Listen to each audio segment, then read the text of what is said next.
sort of my friends in cannabis.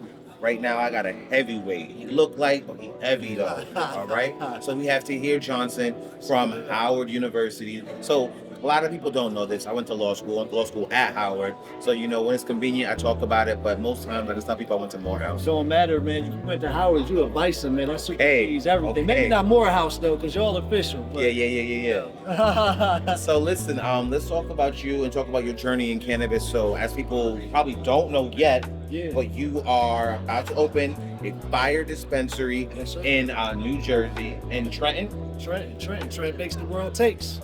Okay. Under the Simply Pure. Simply Pure Trenton. Okay. And so tell us, what does Simply Pure mean? Who's Simply Pure? Tell us about the brand. Sure. So Simply Pure was founded by my big sister, Wanda James. She was the first black legal dispensary owner in the country out there in Denver, Colorado. They've been operating for 15 years.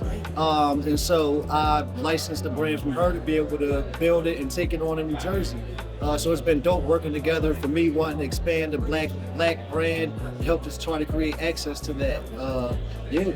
I love that. I first met Wanda when I met you. Maybe I didn't meet you. Maybe I met you before. But we were in Portland, Oregon at Love Camp. It was a great time. Shout out to Jeanette Horton. Also shout out to New Project. So before you became a license holder and a licensee in New Jersey, what were you doing with the plant? So for the past 5 years, I have been working in cannabis advocacy. So I was head of social equity at the Marijuana Policy Project in the United States Cannabis Council, and then before that, the director of diversity at the National Cannabis Industry Association. So I was mostly working on federal policy, but doing some work on state policy, trying to make sure that social equity was always a part of the conversation when we passed these laws and bills that they're equitable, and also doing work with different companies, trying to hold them accountable to make sure for their diversity within their companies and encouraging them to just be more diverse, to support diverse programs, put money into diverse communities, all those types of things. Okay, so we've seen DEI programs and diversity programs start to roll in the South, right? Starting with Florida, North Carolina, they've really got rid of DEI programs, got rid of the books and stuff.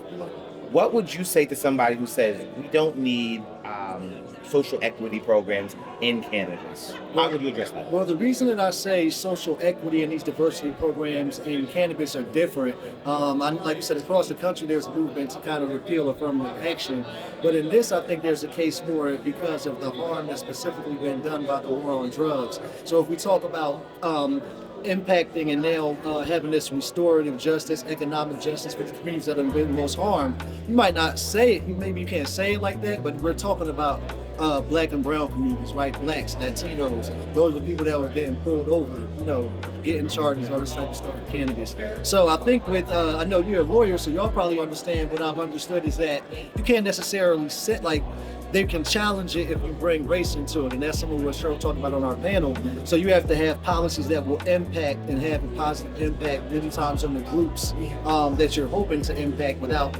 necessarily saying it. We've seen, like you said, social equity get challenged in a number of states, like lawsuits, where things like that get overturned. So it really is, I'll say it's evolving, and the way we have to think about it is changing. Now listen, for anybody who may be watching this and is coming to New Jersey, is coming to Trenton, tell them where they can find you. Come pull up on us. We're in Ewing Township, 1531 North Golden Avenue, www.simplypuretrenton.com. We're all over IG. As a matter of fact, just Google me, man. You're going to see everything you need to know about Simply Pure Trenton, because we outside everywhere. Yo, I love that. Super proud of what you're doing. My brother, thank you, man. You, man. Thank you.